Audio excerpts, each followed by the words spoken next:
Production tricks coming right up. Hey everybody, it's Jens Rasmussen here. Today I want to talk about some hidden and underused features inside of Ableton that I think you should know about. Some of these I was kind of late to pick up on, so let's make sure that you don't. Alright, let's just jump right in. And the first thing I want to talk about is the status bar. And this is something that gives you extra information about what is happening inside of Ableton. If we have this session here and we want to know how long a section of your song is, if you click in and select a selection, you'll see it updates as I go.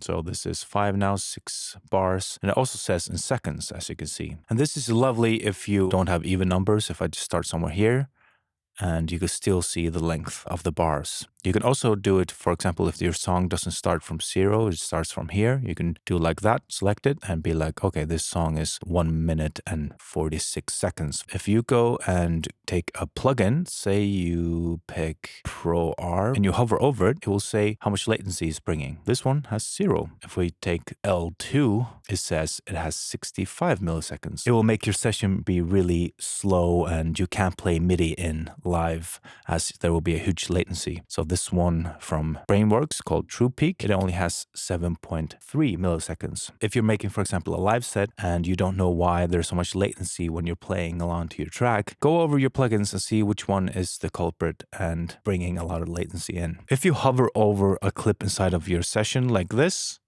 it's going to tell you the location of the sample. It's also going to tell you the kilohertz and the bits of it. That's a really quick and easy way to find out. The next one we're going to talk about is called Midi Chase. So if this is happening to you when you're playing it, maybe not from the start, it's not playing, you have to go up to your menu up here that is called Options.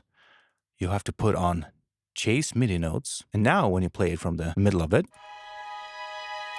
it will start playing from there. This is super helpful when you're making something that has sustained notes. This also applies to other DAWs, by the way. I know that, for example, in Logic and Pro Tools, there will be a function in there called Chase MIDI Notes. Go search for that, activate it, and your life will be much easier. Next feature we're going to talk about is called Automation Lock. And that is this lock icon you can see here. If you're making some automation, for example, if we go on automation view here, go on this auto filter, and we do an automation on this clip here. See right there, we do an envelope like this. If we have this off, and I take this section over here, and I move it over here, you see that the automation, it changes. If we put on the automation lock, and then we move this over here, the automation is kept in place. This is super helpful if you maybe are working on a breakdown and you already put in a lot of work on your automation envelopes and you want to try moving stuff around, maybe some other kind of sounds. If you leave on the envelope lock, all your envelopes will just stay in place and you can go crazy. It's something that is super helpful and I really encourage you to check it out and really play around with it so that you really grasp what it's good for. If you like the content that I'm making, please remember to subscribe, leave me a like and a comment. You can also support me over on Patreon. There I make more videos like this. There's also a really lovely Discord community that I would love you to be a part of. Another feature that is a little bit hidden inside of Ableton is that you can actually use third-party editors. Go into the clip view like this. You'll see a button called Edit there. And if I push this Edit button there, I have assigned it so that it will open up my favorite audio editor, Isotope RX. To set this up, you have to go into the Preferences. So if we open up Preferences here, go into the File folder menu, you have to go in here and where it says Sample Editor, you have to browse for your app. You can see I have my RX here. And now every time you push that Edit button there, it will open up your favorite editor like this. And when you have done your editing inside of your sample editor, you can just go ahead and save it there. Once you close it down, it has updated inside of Ableton. Also, a really good note is that inside of RX, there's like a history box here. So if you say later you don't like what you did to the sample, you think you maybe went a little bit too far, you can go back in the history or undo and then save again. And once you close it, then all those things that you undoed will be applied again to the file. Super useful. Another feature inside of Ableton that I love is called the File Management tab. And you have to go up to your settings again. You will have to go into View and then File Manager. Then you get this menu here and you click Manage Set. Then you could do View Files. Here you will find all the files that are inside of your session. So say if you have a kick pattern all over a long track and you have all sorts of breaks and stuff like that, and now you want to change out the kick sound, you could do it from here. So if you find the kick inside of this, you can click that Replace button there, find another kick. This one, for example.